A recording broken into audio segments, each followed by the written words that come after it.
Assalamualaikum warahmatullahi wabarakatuh. Alhamdulillahirrabbilalamin, Bapak Ibu semuanya. Sebelum kita melakukan pembelajaran tentang bagaimana cara membuat video pembelajaran, saya sedikit akan menjelaskan bagaimana teknik mengambil gambar dengan menggunakan kamera atau HP kita yang cukup sederhana. Ya, ada beberapa teknik yang digunakan dalam pengambilan video. Yang pertama adalah atau panning, merupakan teknik menggerakkan kamera secara horizontal dari satu sisi ke sisi lainnya, baik dari sisi kanan atau sebaliknya. Teknik ini terpaku pada poros atau titik tertentu karena yang berubah hanya arahnya saja, dari kiri atau dari kanan atau sebaliknya. Selanjutnya, titling. Titling berbeda dengan pan tadi, yaitu menggerakkan kamera secara vertikal dari atas ke bawah atau sebaliknya. Sama dengan panning, kamera harus diam atau terpaku pada satu titik tertentu. Jadi pada satu titik, kemudian yang digerakkan adalah sedikit saja dari atas ke bawah kameranya, gitu ya. Jadi terpaku pada satu titik. Selanjutnya, dolly merupakan teknik yang cukup tricky, artinya agak sulit untuk dilakukan apabila kamera smartphone kurang mumpuni, sebab dolly merupakan teknik di mana kita menggerakkan kamera untuk mendekati atau menjauhi objeknya.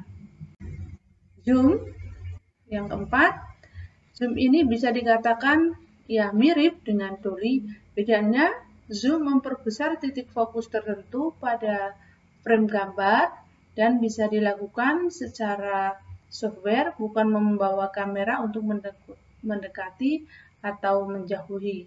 Jadi yang dipegang atau yang disentuh itu adalah kameranya, kita cubit, ya, semakin kecil kita cubit artinya akan semakin besar space dari objek yang kita ambil. Yang kelima adalah track. Track bisa dikatakan perpaduan antara pan dengan dolly. Ya, teknik ini mengharuskan kita untuk menggerakkan seluruh kamera ke kiri dan ke kanan atau sebaliknya. Jika misalnya di dalam film, teknik ini sering digunakan untuk mengikuti karakter utama dalam aksinya. Biasanya kru film menggunakan semacam track atau disebut sebagai float motion track dan menyimpan kamera di atasnya agar bisa mendapatkan gambar yang stabil.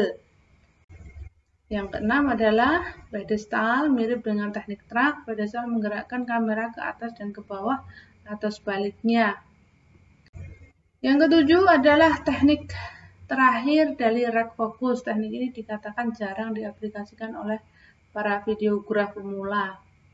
Ya, bagi kita tidak usah menerapkan yang sulit-sulit seperti ini.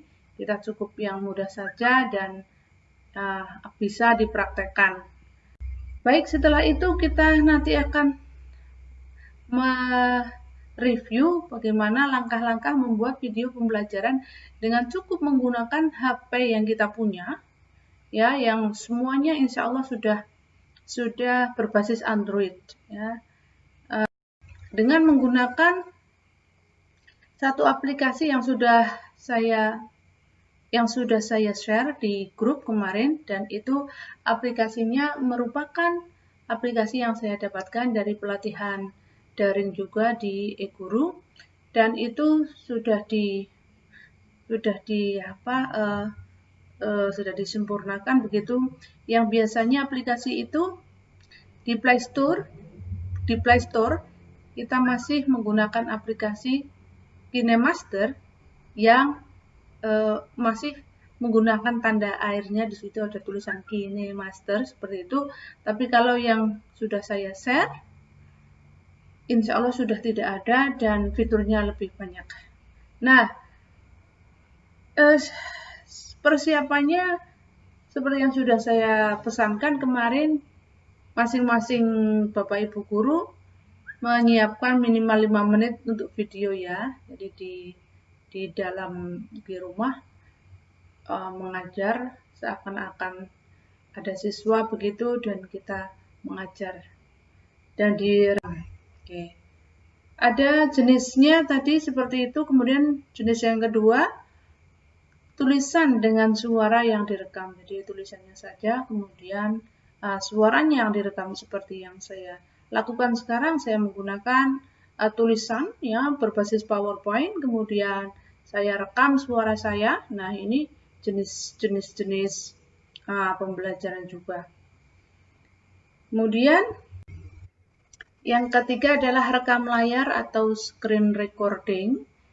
Di HP Bapak Ibu semuanya bisa menginstal screen recording yang ada di Play Store banyak sekali dan itu bisa diaplikasikan dan aplikasinya tidak begitu berat. Ya, selanjutnya, nah ini kita akan membuat media pembelajaran dengan aplikasi KineMaster Pro. Ya, kita bisa melihat tampilannya KineMaster Pro seperti di dalam layar. Ada tulisan KINE Master Pro. Dibaca KineMaster bukan Kain Master. Kalau Kain Master itu terbiasa dengan bahasa Inggris ya. IE dibaca INA. Aslinya adalah KineMaster saja seperti itu.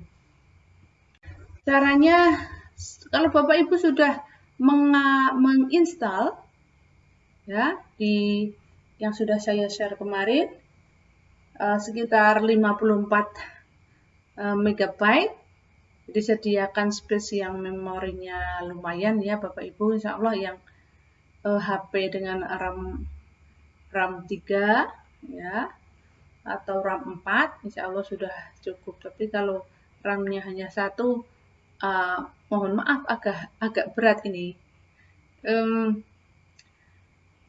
Install aplikasinya cukup mudah ya, dengan cara mengeklik saja atau di situ tinggal diketuk saja aplikasinya, nanti akan otomatis teraplikasi sendiri. Dan apabila Bapak Ibu sudah ada aplikasi KineMaster di HP-nya, maka sebaiknya di-uninstall dulu supaya tidak tertumpuk. Biasanya secara otomatis kalau misalnya diinstal aplikasi yang KineMaster jenis Pro ini, otomatis akan hapus aplikasi KineMaster sebelumnya. Setelah diinstal, ya kita buka aplikasinya.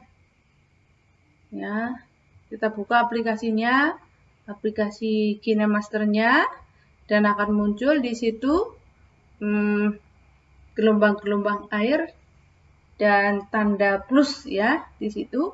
Nanti yang akan kita ketuk adalah yang tanda plus muncul di dalam programnya seperti ini, yaitu ada pilih aspek rasio 16 dibanding 9, 9 dibanding 16, atau 1 dibanding 1. Yang kita pilih adalah yang sesuai dengan layar handphone yang standar, yaitu 16 dibanding 9. Kalau yang 9 dibanding 16, itu seperti vertikal, 1 banding 1 terlalu besar. Nah, yang standar adalah yang pertama, 16 dibanding 9. Nanti kita ketuk yang 16 banding 9, maka akan terbuka ruang kosong dari program KineMaster seperti yang terdapat di dalam layar seperti ini. Tampilannya program KineMaster yang masih kosong seperti itu, ada bulatannya yang terdapat tulisan media, kemudian lapisan, dan audio dan juga ini adalah gambar speaker. Ya, media ini adalah lumbung, semacam sumber-sumber yang kita gunakan nanti untuk membuat video. Nah, video Bapak Ibu yang di dalam HP-nya nanti masuknya ini, di media ini. Oke, baik, kita mulai saja. Kalau sudah membuka program KineMaster, maka pilih media. Nah, kalau sudah pilih media, yang ini gambar ini paling atas ini media. Kalau media sudah terbuka, ya, ini ada beberapa pilihan. Ada media browser, kemudian ada WhatsApp image, kemudian ada screenshot di sini. Kamera yang Bapak Ibu sudah merekam nanti akan tersimpan di kamera sini. Nanti kita klik, ya. Tapi sebelum itu kita akan mengeklik media dan membuat latar dulu. Latar, dan itu menentukan berapa lama video yang akan kita buat. Baik, kita coba yang menggunakan latar putih misalnya. Oke. Di situ latar putih. Nah, maka akan muncul di sini di bawah latar putih seperti ini. Kita klik yang bawah, ya, maka kita akan dibawa kepada garis-garis yang di pinggir itu, artinya layar ini siap untuk diedit atau dioperasikan. Oke. Baik. Kita lanjutkan. Misalnya tadi kita membuat video yang berdurasi 10 menit. 10 menit itu sudah lumayan cukup, ya. Karena untuk merender semakin lama videonya, semakin lama maka akan semakin lama juga merendernya, dan akan lama juga ketika kita nanti mengunggah video kita ke media sosial. Nah, di dalam layar akan muncul seperti ini. Ini adalah tanda bahwa video kita itu sudah masuk di sini, ya. Yang di latar tadi kita biarkan sampai dengan 10 menit. Ini agak panjang, nanti diklik kemudian ditarik. Ini indikatornya, indikator dari waktu timelinenya ini sampai 10 menit. Nah, kalau sudah, kita balik lagi dari awal dan kita klik yang lapisan. Nih, lapisan ini kalau kita klik juga akan berisi tentang media, kemudian teks, kemudian selain teks ada lagi fiturnya, ya, layer yang lapisan ini, ya. Nah, nanti lapisan kalau kita klik, kita misalnya tadi video kita, ya, maka kalau diklik akan muncul di sini, dan kita atur videonya mau kecil apa besar. Kalau besar, kalau untuk pertama biasanya kita malu, ya, di depan kamera. Kita nggak terbiasa di depan kamera, biasanya live langsung di depan anak-anak, ya. Karena pandemi seperti ini, mau tidak mau kita harus jadi artis, kita harus jadi apa itu namanya, ya, guru maya, guru secara tidak langsung, ya. Karena bagaimanapun juga masa pandemi COVID, dengan cara bagaimanapun ilmu kita harus sampai kepada peserta didik. Nah, video yang sudah kita buat, kita buka tadi akan muncul di dalam kotak seperti ini dan kita bisa atur. Kita bisa atur kecil atau besarnya. Kalau sudah ya di sini ya. Kalau beberapa video dipotong misalnya boleh. Nanti ada jeda di sini. Kita bisa atur transisinya ya dengan menggunakan ini ya. Oke. Ya. Kalau sudah, kita akan menambahkan misalnya tulisan. Kita buka yang lapisan itu, pilih yang teks. Menambahkan tulisan. Kalau tadi hanya videonya polos aja gitu, kita nerangkan. Kita bisa menambahkan teks, bisa menambahkan gambar, bisa menambahkan animasi. Kalau untuk animasi menggunakan KineMaster, ini harus ada pertemuan tersendiri.